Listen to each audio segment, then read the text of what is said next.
I've heard you use that with a lot of my colleagues, and I know what precedents are, especially dealing with a lot of very important Supreme Court issues. I'm asking about your opinions because your opinions matter, what you've saved matter. Let me give you an example.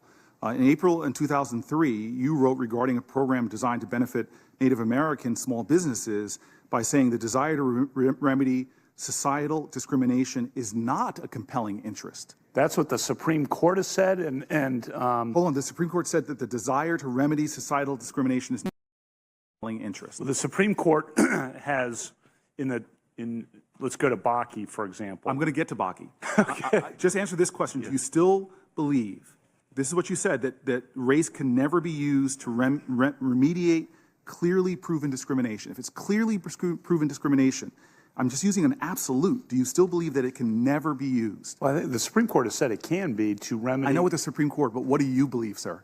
Well, come on, you know the history. You've recited it numerous times. What I would say, look, I have trouble departing from the Supreme Court precedent and saying. But you don't. You opined about it in emails. You've opined about it in Wall Street Journal articles. I've heard you opine about these things in race. You just can't say right now what you believe. Well, a couple things, Sarah, just to back up.